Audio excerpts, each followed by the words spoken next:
Jadi gini, singkatnya gini, kalau binatang ternak itu meliputi sapi, kerbau, kambing termasuk domba, unta kalau ada di sini. Nisabnya itu kalau domba ini singkat ya, 120 ekor. 120 ekor itu dikembangkan menjadi 120 ekor dari 40 ekor nisabnya. Kemudian berkembang sampai 120 ya.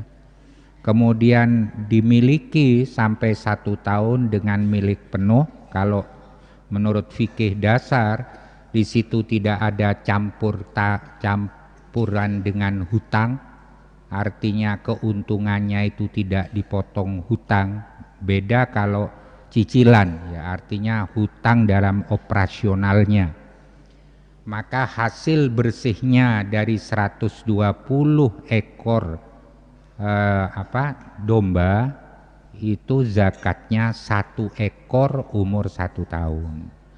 Jadi mudah sekali, ringan sekali zakatnya ternak itu. Kalau kambing itu nisabnya 121, jumlahnya berkembang 200 ekor, jadi kepemilikan 1 tahun penuh, tidak ada bersih gitu. Setelah bersih dari operasional, lain kalau cicilan.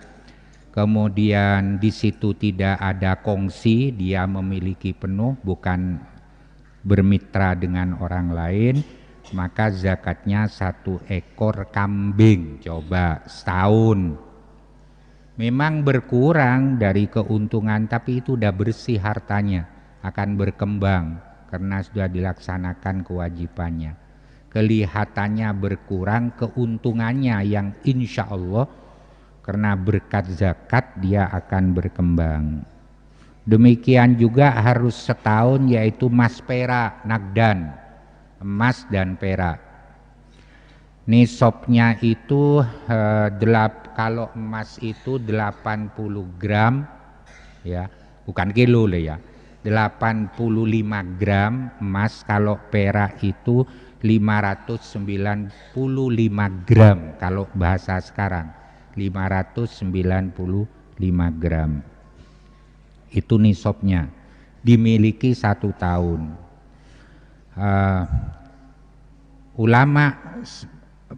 Sekelompok ulama zakatnya 2,5% dari nilai, jadi sangat ringan.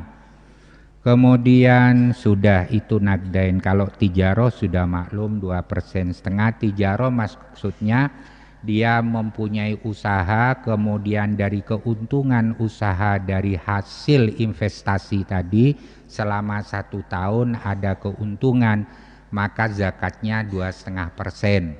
Panjang ini kalau diteruskan.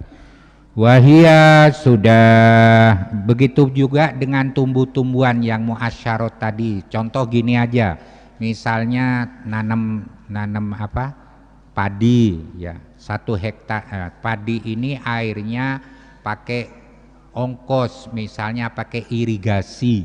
Umumnya di sini pakai irigasi, bukan tada hujan.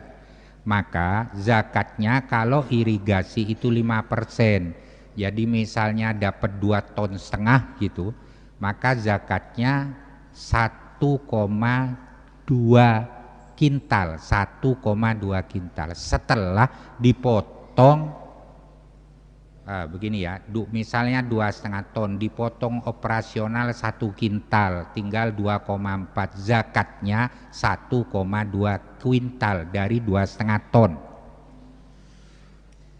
Gitu juga kalau bisnis, sudah investasi dan lain sebagainya, hasil keuntungan dapat 10 juta bersih, maka zakatnya 2,5% dari 10 juta. Kamu hitung sendiri, kalau 1 juta itu berapa 2,5%-nya? 25.000 coba. Bukan 250.000, 25.000. Jadi kali aja nanti.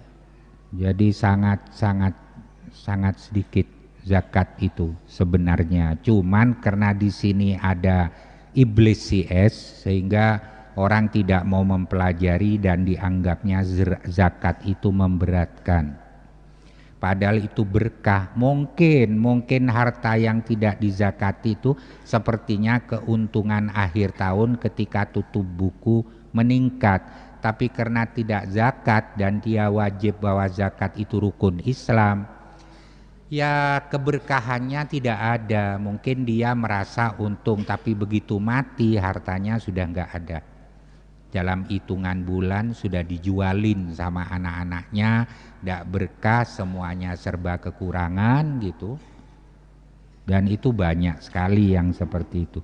Beda dengan yang dizakati, tanahnya cuma 2 hektar dari dulunya, diopeni sama anak-anaknya karena dizakati, akhirnya berkah, berkembang dari 2 hektar nambah 4 hektar atau tidak hektar lagi.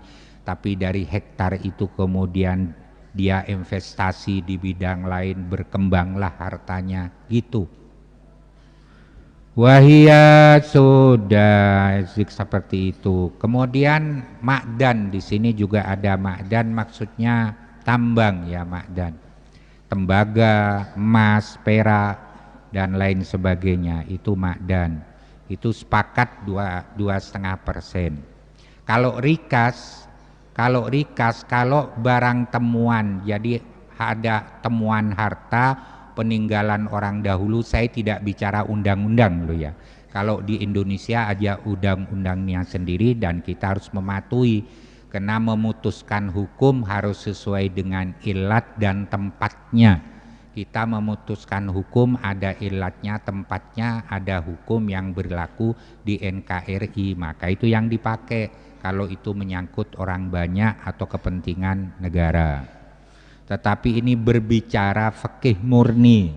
Misalnya ada barang simpak, nemu barang peninggalan orang-orang kuno dan barangnya itu bernilai ekonomis, misalnya emas, perak, tembaga atau cangkir yang indah, cakep gitu, ditretesi berlian dan lain sebagainya, maka harta itu menurut kesepakatan ulama Syafi'iyah 20% zakatnya. Selanjutnya apabila itu punya nilai usaha ekonomis itu 1/5. Dari 1/5 itu adalah barang yang mempunyai nilai ekonomis tadi.